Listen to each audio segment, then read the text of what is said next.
আজ পয়লা জানুয়ারি কল্পতরু উৎসব। বেলুড় মঠ থেকে দক্ষিণেশ্বর, কাশীপুর, কামারপুকুর, বাঁকুড়া, জয়রামবাটি সমস্ত জায়গাতেই পালিত হচ্ছে এই উৎসব।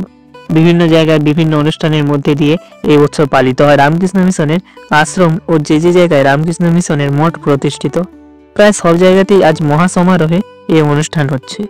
রামকৃষ্ণ পরমহংসদেব তার জীবনের শেষ দিনগুলি অতিবাহিত করেছিলেন কাশীপুর উদ্যানবাটিতে। কিন্তু কল্পতরু উৎসবের মাহাত্ম্য এতটাই যে সেটা শুধু কাশীপুর নয়, কামারপুকুর থেকে শুরু করে রামকৃষ্ণ মঠ ও মিশনের সমস্ত জায়গাতেই এই উৎসব পালিত হয়। বাঁকুড়া জয়রামবাটি হলো মা সারদা দেবীর জন্মস্থান। এখানেও মহাসমারোহে পালিত হচ্ছে কল্পতরু উৎসব। শ্রী শ্রী রামকৃষ্ণ পরমহংসদেব 1886 সালে 16 আগস্ট ইহলোক ত্যাগ করেন। সেই সময় তার শরীরে কর্কট রোগ বাসা বেঁধেছিল। ঠাকুরের শেষ জীবন তিনি কাশীপুর উদ্যানবাটিতে অতিবাহিত করেছিলেন। ঠাকুরের প্রায় 30 গৃহী ভক্ত ছিল, তার মধ্যে গিরিশ ঘোষ ছিলেন অন্যতম। ঠাকুর উদ্যানবাটির বাগানে পায়চারি করতে করতে গিরিশ ঘোষকে জিজ্ঞেস করেছিলেন যে গিরিশ ঘোষেরা তাকে ঈশ্বরের অবতার বলেন কেন। তার উত্তরে গিরিশ ঘোষ বলেন, এ প্রশ্নের যথাযথ উত্তর কি দেবেন তার মতো তুচ্ছ ব্যক্তি, যেখানে রামকৃষ্ণ দেবের মহিমা অপরিসীম।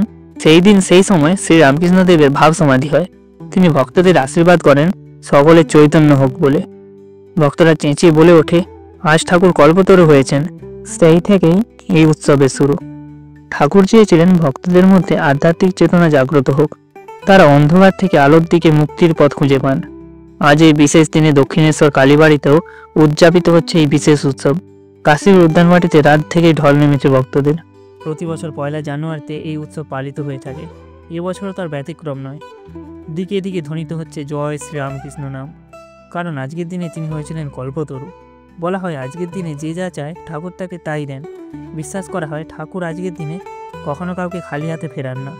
তাই এই উৎসবের মাহাত্ম্য ভক্তদের কাছে অপরিসীম। আপনারাও কমেন্ট বক্সে লিখে যান, জয় শ্রী রামকৃষ্ণ দেবের জয়।